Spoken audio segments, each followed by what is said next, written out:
Assalamualaikum warahmatullahi wabarakatuh. Perkenalkan, nama saya Hesti Yuningrum. Saya bekerja di Universitas Respati Yogyakarta sejak tahun 2016.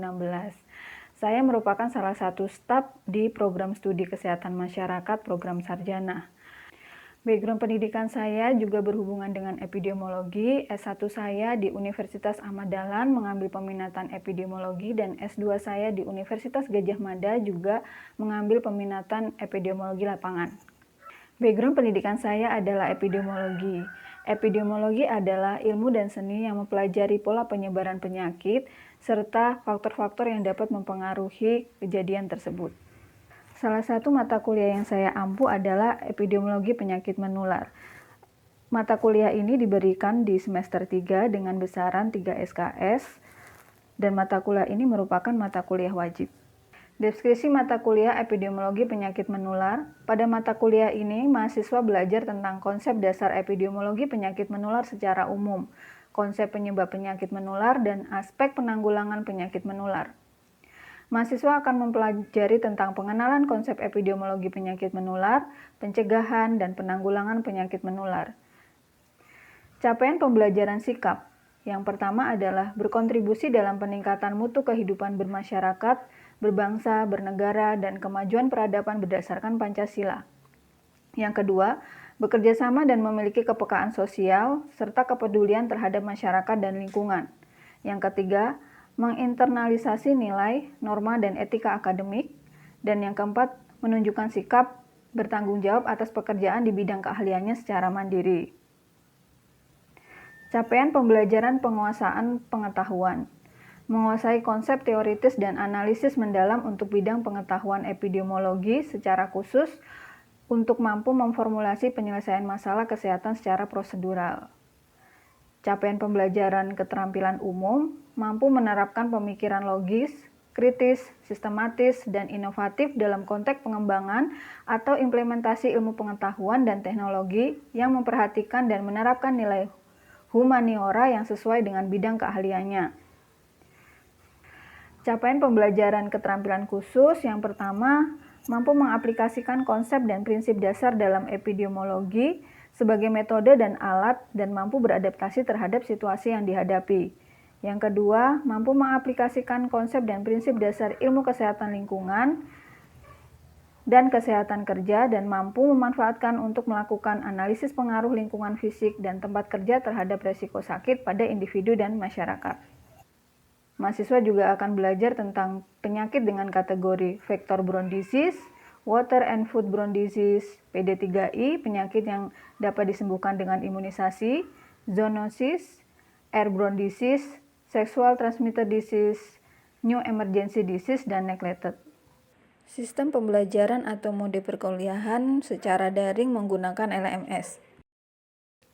Metode pembelajaran berupa contextual instruction, discovery based learning, project based learning, dan problem based learning.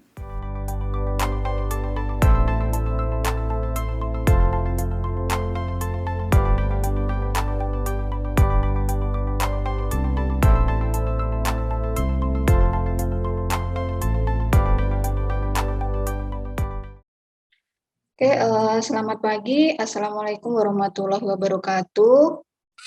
Waalaikumsalam warahmatullahi Selamat pagi, Bu. Ketemu lagi ya dengan saya, Ibu Hesti Yuningrum. Di sini nanti kita akan belajar tentang mata kuliah epidemiologi penyakit menular.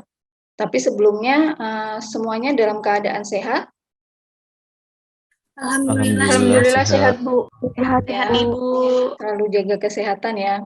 Nah, sebelum memulai mata kuliah epidemiologi, ini ada kontrak kuliah yang harus kalian ketahui bahwa mata kuliah epidemiologi ini ada 3 SKS ya. Ini adalah tim, jadi sebagai koordinator itu Ibu Naomi, kemudian ada Pak Nugroho Susanto, dan saya yang akan mengampu mata kuliah epidemiologi.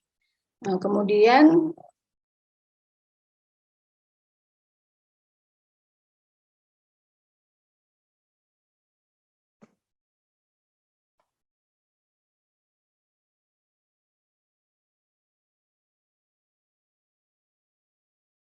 ini apa namanya? Yang kedua adalah penilaian pada saat mata kuliah nanti itu ada jenis tugas yang harus kalian kerjakan. Itu ada laporan analisis, portofolio, review jurnal, dan makalah. Itu bobotnya sudah ada di sini ya. Yang paling tinggi itu laporan dengan makalah, yang lainnya 10-10. Kemudian ada UTS dan ujian akhir semester, ini 25-25, jadi jumlahnya 100%.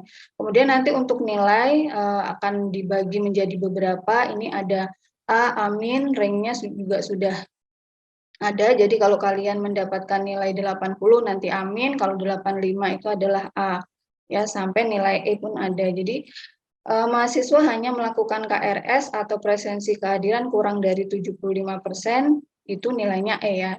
Kemudian tidak memenuhi ketentuan mata kuliah, bila ada yang praktikum dan tidak hadir juga E, dan tidak mengikuti UTS dan UAS. Untuk proses penilaian pembelajaran, untuk contoh ya, ini untuk laporan kelompok nanti ada penilaiannya. Itu ada kalau sikapnya itu dinilai dari ketepatan waktu mengerjakan, keaktifan, kesopanan, kemampuan bekerja sama secara berkelompok, kemudian berkomunikasi, inisiatif, kedisiplinan, kreativitas ya, mungkin bisa menggunakan teknik-teknik lain, dan tanggung jawab. Tadi tugasnya ya 4 ini untuk mata kuliah epidemiologi penyakit menular. Ini juga contoh sistematika laporan ya. Jadi kalau misalnya nilainya 3 itu ya semuanya lengkap, tata tulis dan segala macamnya terpenuhi. Kemudian aturan perkuliahan, karena ini 3 SKS, 21 pertemuan, jadi maksimal atau minimal kalian harus hadir 18 kali ya, 75%, maksimal hadir terus. Kemudian ini ada 2 kali pertemuan, hari Senin itu di sesi keempat dan Selasa di sesi ketiga. Kemudian kalau jika dosen nanti tidak bisa berhalangan hadir, maka akan melapor kepada koordinator kelasnya.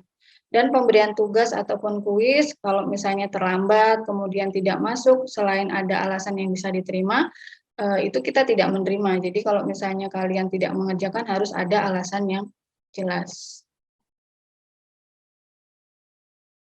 Baiklah, untuk selanjutnya kita mulai materi kita.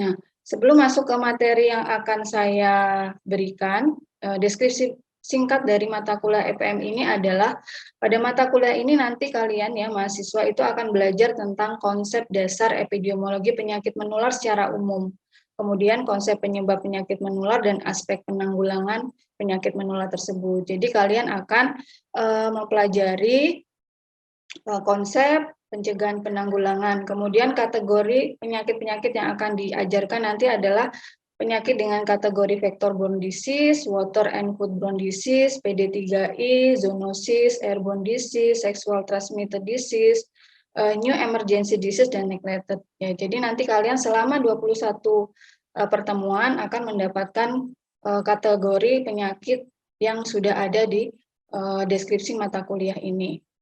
Mungkin sebelum masuk ke materi, jadi saya akan menerangkan tentang PD3I ya. Mungkin saya akan bertanya dulu, apa sih itu PD3 ini, pengetahuan umum ya. Kalian pasti sering dengar gitu, PD3 itu apa. Lutfi bisa dijelaskan atau apa sih itu PD3I?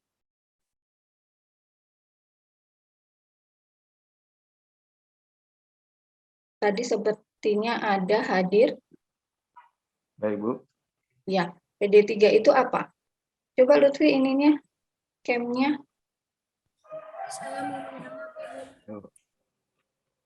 PD3I itu penyakit yang dapat dicegah dengan imunisasi. Ya, jadi PD3 adalah penyakit yang dapat dicegah dengan imunisasi. Kemudian ada beberapa contoh atau yang termasuk PD3I. Contoh PD3I itu apa?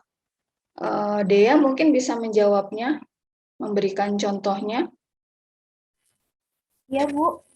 Contoh dari PD3 itu ada polio, ada hepatitis B, dan ada difteri, ada pertusis juga, dan juga ada tetanus neonatal Bu. Ya. Begitu. Jadi selain nanti yang akan saya berikan, banyak ya penyakit yang bisa dapat dicegah dengan imunisasi. Materi saya yang pertama tentang PD3 itu adalah campak ya. Jadi mungkin kalian juga sering mendengar ya, atau mungkin pernah pernah terkena penyakit campak. Kalau Sahid pernah terkena penyakit campak sebelumnya? Alhamdulillah belum sih, Bu. Belum. Kalau KLB campak di daerahmu pernah ada? Setahu saya sih belum ada kalau untuk KLB campak, Bu. Oh, bagus ya, berarti mungkin imunisasi di tempatnya Sahid. Di mana Sahid tempatnya? Kandangan, Bu. Temanggung. Temanggung, ya itu mungkin imunisasinya bagus ya. Jadi cakupan imunisasinya tinggi untuk campak. Jadi alhamdulillah tidak ada KLB campak atau saya sendiri belum pernah ya. Tapi sudah divaksin? Sudah, Bu. Alhamdulillah juga. Oke ya, untuk penyakit campak ini kita mulai dari definisinya. Jadi penyakit campak ini dikenal juga sebagai morbili atau measles. Jadi nama lain dari campak itu kalau di bahasa kedokteran itu adalah morbili atau measles ya. Kita bisa melihat orang yang terkena campak itu seperti ini ya bentuknya. Dan penyakit ini adalah penyakit yang sangat menular, jadi infeksius.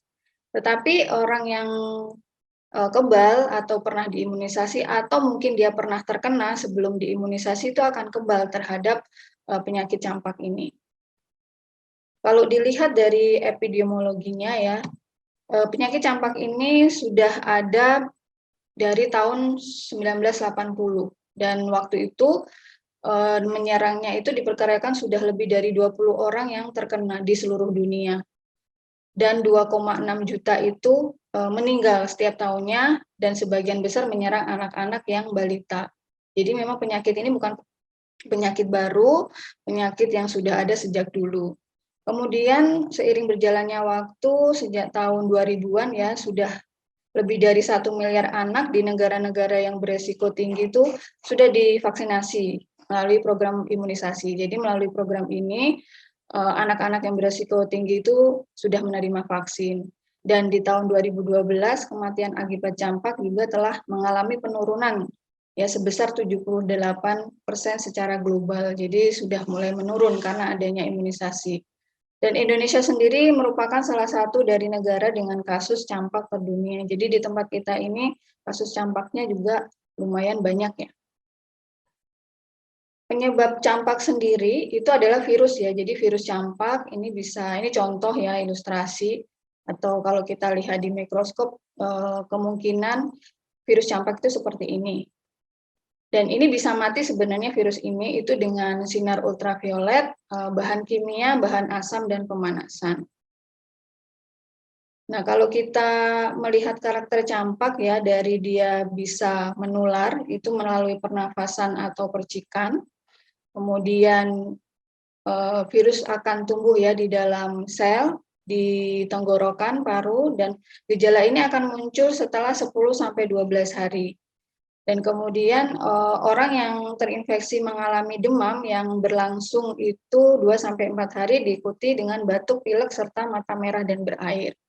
Setelah muncul ruam, itu akan berlangsung 5-6 hari, ini menyeluruh ya, dimulai dari kepala, kemudian dia menyebar ke dada, tangan, dan kaki. Jadi dia akan muncul ruam-ruam. Dan virus ini sudah dapat ditularkan tuh 4 hari sebelum rasnya atau ruamnya ini muncul, dan setelah 4 hari setelah ruam ini muncul tuh sangat menular. Jadi kita lihat ya penularannya tadi melalui droplet, percikan ludah saat batuk dan bersin, atau melalui cairan hidung, dan menularnya itu 4 hari sebelum dan 4 hari sesudah muncul ruam kemerahan. Dan rata-rata masa inkubasinya itu 7-18 hari. Jadi tergantung tubuh kita bisa menerima dari si virusnya itu berapa hari. Kemudian gejala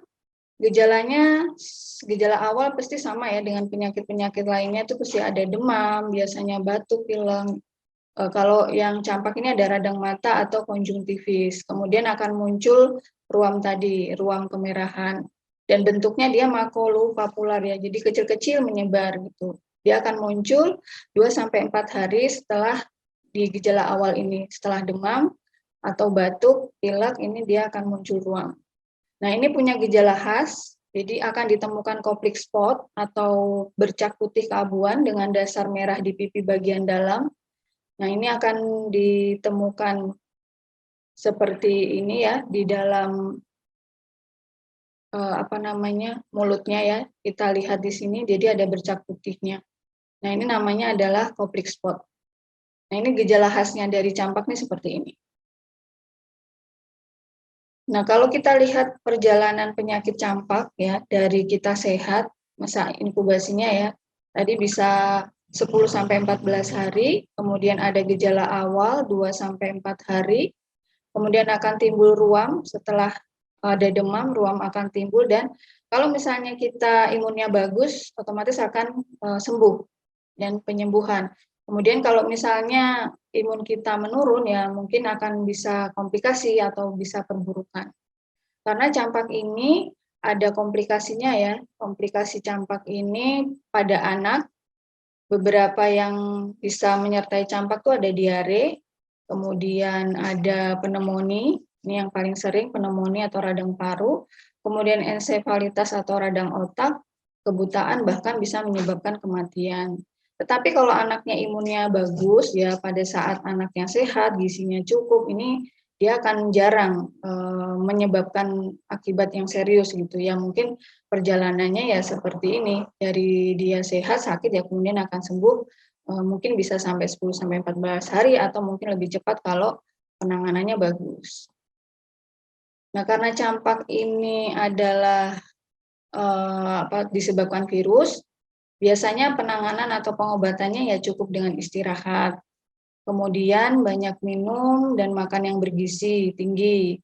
Dan obat-obatnya atau cara untuk meredakannya itu adalah per gejalanya. Kalau demam dikasih obat penurun panas, kemudian kalau misalnya batuk ya dikasih obat batuk gitu ya. Jadi per gejala yang dirasakan obatnya itu sendiri-sendiri gitu. Nanti dia akan sembuh sendiri kalau kita banyak minum, istirahat, kemudian makan bergizi. Tetapi kalau kemungkinan ada komplikasi tadi harus segera ya konsultasi ke dokter.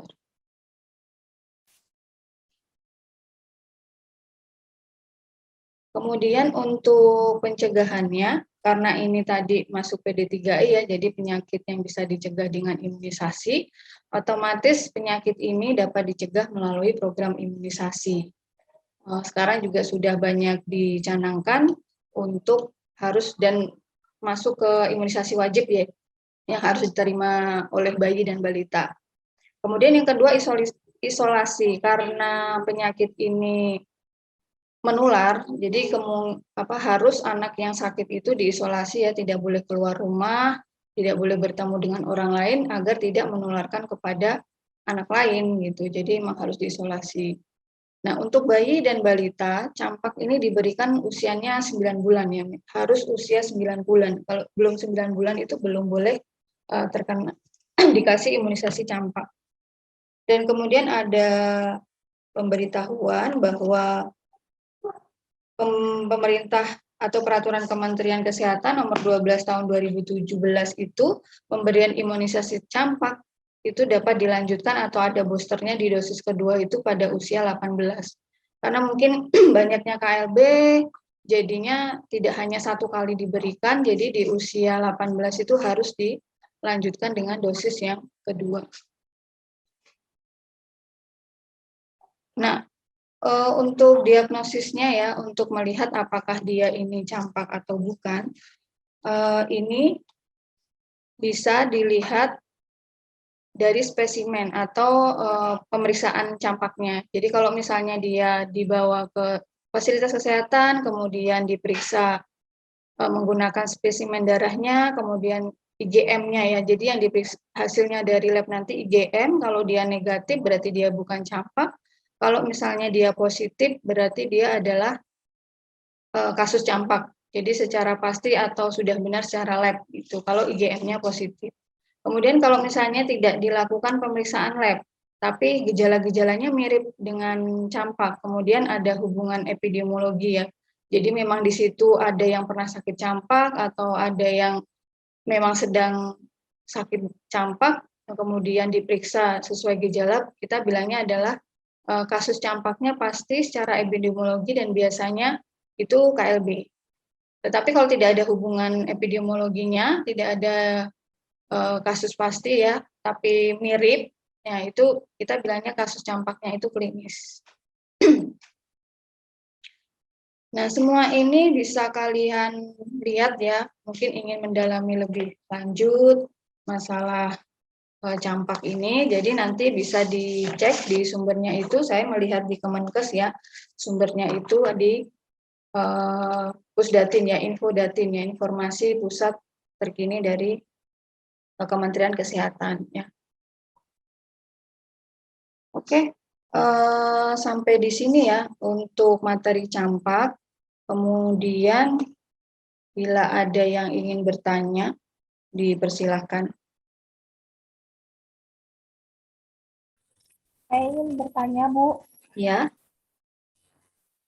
Nah, jadi kasus di tempat saya itu ada mungkin hampir 20% dari ibu yang memiliki balita tuh mereka nggak mau vaksin anaknya, Bu, vaksin anaknya untuk campak gitu kan, Bu. Nah, jadi di usia itu kan vaksinnya diberikan pada usia 9 bulan ya, Bu, sama 18 bulan tadi. Nah, pas sudah anaknya lewat dari umur itu, misalnya dia udah umur 5 tahun atau udah 7 tahunan gitu baru mau divaksin, itu apakah boleh atau enggak, Bu? Karena kemarin kan telat gitu, karena mereka nggak mau vaksin. iya. Iya, terima kasih Dea. Untuk anak-anak yang belum atau dia telat ya, itu memang wajib ya, karena ini adalah salah satu imunisasi wajib dari pemerintah yang semua anak memang harus mendapatkannya. Itu kalau misalnya terlambat secepatnya, kalau misalnya mungkin terlambatnya karena dia lupa pernah divaksin atau belum, atau diimunisasi, atau mungkin dia karena sakit ya, jadi pas jadwalnya imunisasi anaknya sakit, kemudian kan pasti akan mundur dan kemudian jadwalnya mungkin mundur lagi jadi lupa, itu masih harus secepatnya. Kalau misalnya ingat secepatnya harus diimunisasi campak, itu batasnya bisa sampai 2 tahun. Sebenarnya kita juga yang dewasa pun kalau misalnya lupa dulu pernah campak atau tidak, itu juga boleh sebenarnya imunisasi campak kalau misalnya ingat. Ya, biasanya kan imunisasi itu ada masa waktunya ya, jadi ada yang bertahan sampai 2 tahun, 4 tahun gitu. Jadi kalau misalnya imunnya sudah rendah di dalam tubuh kita booster lagi dikasih imunisasi campak boleh. Baik, terima kasih, Bu. Ya, ada lagi? Saya, Bu, izin bertanya. Ya. Kalau misalnya di suatu daerah itu terjadi KLB campak, terus di situ statusnya di daerah tersebut sudah dilakukan vaksinasi, apakah itu wajib dilakukan vaksin lagi atau tidak, Ibu? Terima kasih. Ya, terima kasih Kak Rista. Karena KLB campak ini bisa menyebabkan penyakit campak ini bisa menyebabkan KLB ya. Kemudian pada saat KLB-nya itu meledak gitu kan, kita tidak akan melihat statusnya dia apakah sudah pernah atau belum, semuanya wajib diberikan imunisasi campak gitu, karena itu adalah herd immunity ya. Jadi kalau misalnya statusnya, oh dulu saya sudah pernah gitu, tapi kan sekarang ada KLB gitu, jadi semua orang yang di daerah tersebut itu wajib untuk diimunisasi campak untuk nanti bisa menimbulkan herd immunity. Jadi memang kita tidak akan melihat statusnya apakah dia sudah pernah atau belum, terkecuali kalau misalnya ada KLB di satu daerah, kalau memang mewajibkan atau salah satu solusinya adalah untuk menekan KLB itu dengan imunisasi campak, ya kita akan semua akan dilakukan dengan imunisasi campak. Jadi di booster ulang semuanya.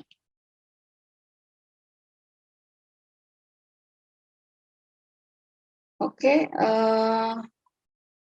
selanjutnya saya sudah merangkum ya sebenarnya dari penyakit campak ini. Saya membuat sebuah, biar kalian pembelajarannya itu lebih gampang, saya sudah membuat video yang nantinya bisa dilihat, sudah saya masukkan ke dalam YouTube juga. Ini akan saya tunjukkan, bisa dilihat. Jadi memudahkan untuk belajar ya. Biasanya kalau dengan video tuh kalian belajar lebih gampang. Ini nanti bisa dilihat di ini ya, kelihatan nggak ya? Videonya kelihatan nggak? Kelihatan, Bu. Oh, oke. Kelihatan Bu. Lihat, Bu. Ya, ini nanti bisa selanjutnya bisa dilihat di YouTube ya. Ini contohnya saja yang sudah saya buat. Campak adalah infeksi virus yang ditandai dengan munculnya ruam di seluruh tubuh dan sangat menular.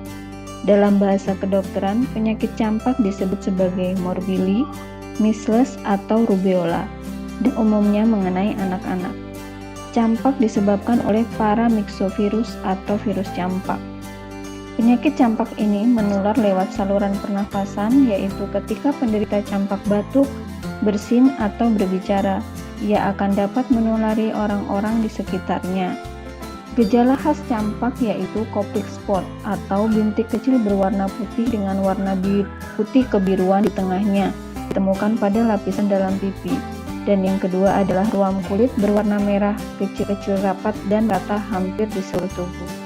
Cara mencegah campak yaitu dengan vaksinasi atau imunisasi campak yang termasuk dalam program imunisasi wajib diberikan kepada bayi di atas 6 bulan di Indonesia. Imunisasi campak umumnya diberikan pada usia 9 bulan. Ya, itu salah satu yang saya bikin memudahkan kalian untuk belajar atau memahami lebih dalam tentang campak. Boleh nanti kalau misalnya membuat video atau poster boleh juga gitu untuk tambahan nilai. Oke, mungkin itu saja ya pertemuan hari ini. Terima kasih semuanya telah hadir dan saya akhiri. Selamat siang. Wassalamualaikum warahmatullahi wabarakatuh. Waalaikumsalam Waalaikumsalam warahmatullahi Assalamualaikum. wabarakatuh. Terima kasih, Terima kasih, Bu. Bu. warahmatullahi wabarakatuh.